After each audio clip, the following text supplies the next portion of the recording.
Hello everyone, welcome to class number 102 of the chapter Programming Using C। तो आज हम पढ़ेंगे और एक तरह के टॉपिक के बारे में। आज का हमारा टॉपिक है structure with in union. Okay, तो ये स्ट्रक्चर विद इन यूनियन क्या है, इसको हम हमारे प्रोग्राम में क्यों और कैसे यूज करते हैं, आज हम डिस्कस करेंगे इसके बारे में। So structure with in union means क्या। जब भी हम कोई स्ट्रक्चर डिफाइन करते हैं, स्ट्रक्चर डाटा टाइप डिफाइन करते हैं, स्ट्रक्चर डाटा टाइप को डिफाइन करने के बाद स्ट्रक्चर डाटा टाइप को यूज करके अगर हम कोई वेरिएबल डिक्लेयर कर रहे हैं और उस वेरिएबल को अगर हम डिक्लेयर कर रहे हैं as a member in a union, एक यूनियन डाटा टाइप के अंदर अगर हम एक स्ट्रक्चर वेरिएबल को एज ए मेंबर यूज करते हैं तो वहां पे हम उसको बोल सकते हैं कि structure with in a union. एक यूनियन के अंदर हम एक स्ट्रक्चर वेरिएबल को एज ए मेंबर यूज कर रहे हैं, उसको हम बोलेंगे स्ट्रक्चर विद इन यूनियन। वही लिखा है, if we are declaring a structure variable, अगर हम एक स्ट्रक्चर वेरिएबल को डिक्लेयर कर रहे हैं as a member in a union, एक यूनियन के अंदर एज ए मेंबर अगर हम एक स्ट्रक्चर वेरिएबल को यूज करते हैं तो वहां पे हम बोल सकते हैं कि we are using structure with in a union. हम एक स्ट्रक्चर को यूज कर रहे हैं यूनियन के अंदर। तो चलिए इसको एक एग्जांपल के थ्रू समझने की कोशिश करते हैं। जैसे कि फर्स्ट देख सकते हो,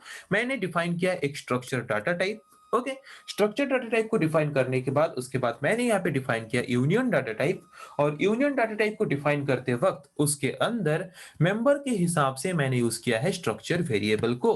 तो स्ट्रक्चर वेरिएबल को एज ए मेंबर अगर मैं यूज करता हूं यूनियन डाटा टाइप के अंदर, तो यहाँ पे हम बोलेंगे we are using structure with in a union. हम यहाँ पे यूज कर रहे हैं स्ट्रक्चर को यूनियन के अंदर। ओके, उसके बाद मेन फंक्शन में हम जाएंगे। मेन फंक्शन में मैंने क्रिएट किया, डिक्लेयर किया यूनियन वेरिएबल, और यूनियन वेरिएबल के थ्रू मैं यूनियन मेंबर के हिसाब से मैंने जो स्ट्रक्चर वेरिएबल को यूज किया है उसके थ्रू हम क्या कर सकते हैं, स्ट्रक्चर के मेंबर्स को एक्सेस कर सकते हैं। ओके, तो उसके बाद मैंने लिखा printf enter student details. Enter student details वाला एक मैसेज देंगे यूजर को। उसके बाद एंटर करने के लिए बोलेंगे रोल नंबर। रोल नंबर जो एंटर करेगा यूजर वो किस में स्टोर करेगा, एंटर रोल नंबर करेगा स्टूडेंट स्ट्रक्चर के रोल वाले मेंबर में। तो कैसे वहां पे स्टोर करेंगे, फर्स्ट हमारा जो स्ट्रक्चर वेरिएबल है वो कहाँ पे है, यूनियन के अंदर। तो यूनियन का वेरिएबल का नाम क्या है, सेट। तो फर्स्ट लेंगे हम यूनियन वेरिएबल का नाम। यूनियन वेरिएबल के नेम के थ्रू हम एक्सेस करेंगे स्ट्रक्चर वेरिएबल को। फिर स्ट्रक्चर वेरिएबल नेम के थ्रू हम एक्सेस करेंगे स्ट्रक्चर के मेंबर को।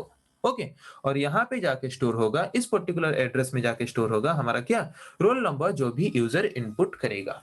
ओके, उसके बाद एंटर नेम। नेम इनपुट करने की फैसिलिटी या फिर ऑप्शन प्रोवाइड करेंगे यूजर को। यहाँ पे नेम जो यूजर इनपुट करेगा वो कहाँ पे इनपुट करेगा, स्ट्रक्चर जो हमारा डाटा टाइप है उसके अंदर जो नेम मेंबर है उसमें स्टोर करेगा। तो वो कहाँ पे है, उसको हम कैसे एक्सेस कर सकते हैं, पहले देखेंगे स्ट्रक्चर वेरिएबल कहाँ है। Structure variable union data type के अंदर है। तो यूनियन वेरिएबल के थ्रू ही हम एक्सेस कर सकते हैं किसको, स्ट्रक्चर के वेरिएबल को, जबकि वो यूनियन डाटा टाइप के अंदर है एज ए मेंबर। तो यूनियन डाटा टाइप के कोई भी मेंबर को हम कैसे एक्सेस करते हैं, यूनियन वेरिएबल के थ्रू। तो यूनियन वेरिएबल का नाम क्या है, यूनियन वेरिएबल का नाम है सेट। तो सेट के थ्रू हम क्या करेंगे, सेट के थ्रू हम एक्सेस करेंगे पहले सेट। सेट है यूनियन वेरिएबल का नाम जिसके थ्रू पहले एक्सेस करेंगे हम यूनियन वेरिएबल को, यूनियन मेंबर को। यूनियन मेंबर में क्या है, स्ट्रक्चर वेरिएबल का नाम। स्ट्रक्चर मेंबर को, स्ट्रक्चर वेरिएबल को एक्सेस करने के बाद स्ट्रक्चर वेरिएबल के थ्रू हम एक्सेस करेंगे स्ट्रक्चर के मेंबर को। कौन से मेंबर को एक्सेस करना है, नेम। तो उसके बाद लिखेंगे नेम। ओके, तो यहाँ पे क्या होगा, जबकि नेम एक कैरेक्टर है, स्ट्रिंग है, तो स्ट्रिंग को स्पेसिफाई करने के लिए हमें एम्परसेंड यूज करने की जरूरत नहीं है। एम्परसेंड यूज करेंगे चलेगा, ना करने से भी चलेगा।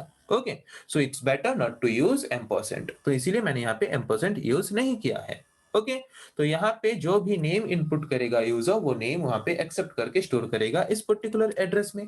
स्टोर करने के बाद अभी हम क्या करेंगे, जो रोल नंबर और नेम हमने यूजर से एज ए इनपुट लिया उसको अभी हम प्रिंट करेंगे। पहले मैसेज दिखाएंगे प्रिंट स्टूडेंट डिटेल्स, उसके बाद वो प्रिंट करेगा रोल नंबर नेम।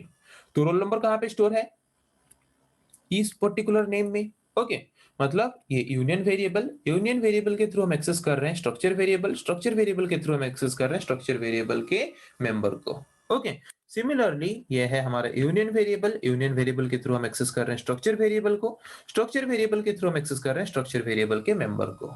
ओके, और उसी पर्टिकुलर मेंबर में जो वैल्यू है वो वैल्यू को वो हमें एज ए आउटपुट प्रोवाइड करेगा। रोल नंबर 10 या फिर जो भी रोल नंबर हम इंसर्ट करेंगे, सपोज यहाँ पे मैंने रोल नंबर लिया 10, दिखाएगा 10, नाम लिया विश्व, नाम दिखाएगा विश्व। ओके, समझ आ गया? तो यहाँ पे हमने क्या किया, एक स्ट्रक्चर डिफाइन किया। स्ट्रक्चर डिफाइन करने के बाद उस पर्टिकुलर स्ट्रक्चर के वेरिएबल को हमने डिक्लेयर किया एज ए मेंबर यूनियन के अंदर, और उसके बाद यहाँ पे मेन फंक्शन के अंदर यूनियन के वेरिएबल को डिक्लेयर करके यूनियन के वेरिएबल के थ्रू स्ट्रक्चर के मेंबर को हमने क्या किया, स्ट्रक्चर के मेंबर्स को हमने यहाँ पे एक्सेस किया। ओके, कैसे एक्सेस किया?